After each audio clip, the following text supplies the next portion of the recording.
pedirte, María, que me ayudes a darle gracias al Señor por su fidelidad. Dios es fiel. Siento el peso de su amor que me dobla las espaldas. Siento la alegría inmensa de ser sacerdote. Y asistí a mi primera Asamblea Federal de Elección Católica, que es algo que se realiza cada 3 años en la ciudad de Córdoba. Éramos 10.000 chicas de todo el país. Y Piroño empezó a hablar y a los pocos minutos era un silencio que parecía que no había nadie en el lugar.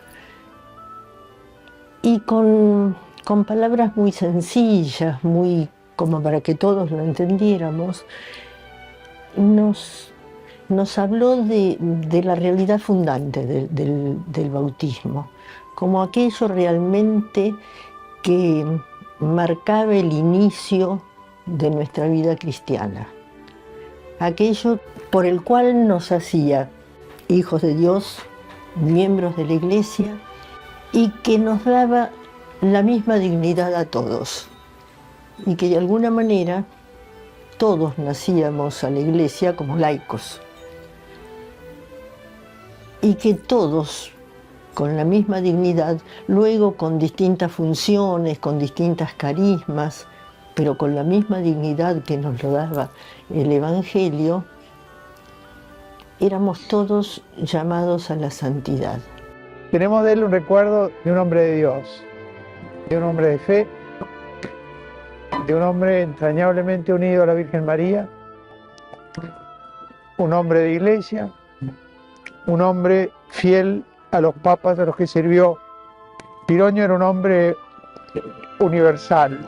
Yo te pido que me ayudes a cantar el Magnificat de los pobres, que me prestes tu voz serena y silenciosa para gritar a los hombres, sobre todo a los jóvenes, que soy inmensamente feliz de ser sacerdote, de haber sido elegido, consagrado y enviado. Como el Padre me amó, yo los he amado a ustedes. Como el Padre me envió, yo los envío a ustedes. Era un hombre de un gran realismo, y que entonces uno de los ejes fundamentales era la importancia de vivir el momento presente y vivirlo con una mirada de fe, o sea, viendo en el tiempo que uno vive el paso, decía él, el paso del Señor de la historia. Aprendí de él y con él el amor a la Iglesia universal y el sentido profundo de la catolicidad. Porque Piroño lo compartía como quien comparte un tesoro, un misterio, capaz de superar toda dificultad, toda torpeza, incluso toda miseria humana. Mi sacerdocio quedó marcado desde sus comienzos por una honda comunión con la Trinidad Santísima que habita en nosotros como en un templo, marcada por el misterio pascual de Jesús, hecho de muerte y de resurrección, de cruz y de esperanza. Por eso he predicado tanto la esperanza, marcado por un profundo amor a la Iglesia, misterio de comunión misionera. Por eso he amado tanto a la Iglesia. Era un hombre de iglesia, tuvo que servir a papas distintos. Él, yo creo que se entendía porque además diría que era una especie de calco de Pablo VI. Tuvo un gran entendimiento con Pablo VI, pero después la mayor cantidad de tiempo que estuvo en Roma estuvo al servicio de Juan Pablo II, sobre todo en el tema de laicado y juventud. Transcurre el concilio y en una asamblea del CELAM, que hacía poco que se había constituido, y en esa asamblea lo designan a Piroño secretario. Muy poquito tiempo después, el Papa lo designa como secretario de Medellín. Una realidad totalmente inesperada, al servicio no ya de la Argentina, sino de toda América Latina y el Caribe, nada menos que con el encargo en Medellín de ver la adecuación del concilio a la realidad latinoamericana. Yo formo parte de un movimiento que surgió de la Iglesia Católica, el movimiento de los focolares, pero que se abrió a la búsqueda de la unidad también con aquellos cristianos de otras denominaciones, con gente de otras religiones, también con gente de otras convicciones. Y el movimiento había estado bajo estudio en el Vaticano durante muchísimos años y fue el cardenal Pironio el que facilitó las cosas como para que un movimiento que tenía que ser presidido por una mujer, a pesar de que había obispos adentro, que tenía gente de tantas convicciones distintas dentro, pudiera al mismo tiempo ser aprobado como un movimiento de iglesia. Bueno, fue un pequeño milagro que en gran medida yo creo que se lo debemos a la paciencia y al amor materno del cardenal Pironio. Yo te pido, María, que me ayudes a dar gracias a Dios por la palabra, la Eucaristía, la reconciliación. Cómo he sentido tu presencia, oh Madre, cuando predicaba, ofrecía, cuando confesaba. Y en nuestro país también épocas complicadas, épocas de violencia, que sufrió particularmente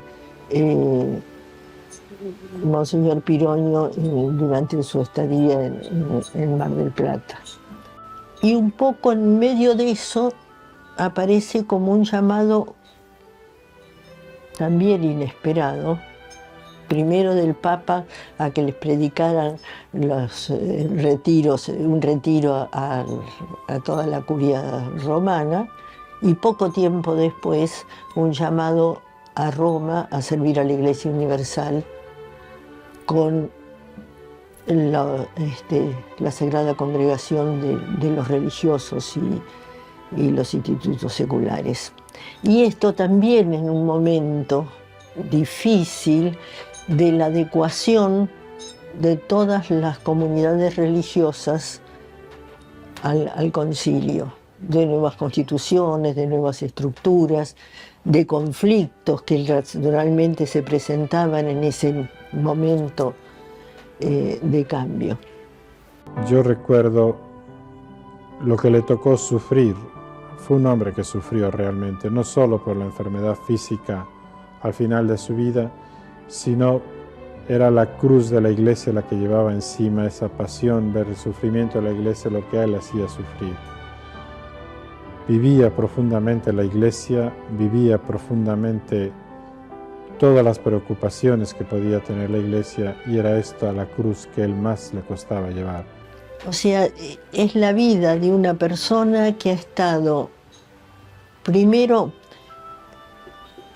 cosa muy poco común, al servicio, como obispo, con los sacerdotes, encargado de los religiosos, encargado de los laicos. O sea que es todo el itinerario de una vida al servicio de toda la comunidad eclesial. Y eso no es muy frecuente. Ya que lo sabes todo, te pido simplemente que lo presentes a tu Hijo y por tu Hijo al Padre en la unidad del Espíritu. Nada más. María de Luján y de las Pampas, Madre de los pobres y los humildes, Nuestra Señora del Milagro, Madre de mi sacerdocio. Cuando llegue la hora de mi vuelta al Padre, te pido que me asistas como lo hiciste siempre y me muestres el fruto bendito de tu vientre. Jesús, el sumo y eterno sacerdote, el que me ungió con el Espíritu Santo para anunciar a los pobres la buena nueva del reino, el que me consagró sacerdote para siempre, mediador entre Dios y los hombres. Desde tu corazón le grito al Padre, fiat y magnífica, que mi vida, Madre, siga siendo siempre un sí al designio amoroso de Dios y un muchas gracias por sus grandes maravillas obradas en mi sencillez de pobre.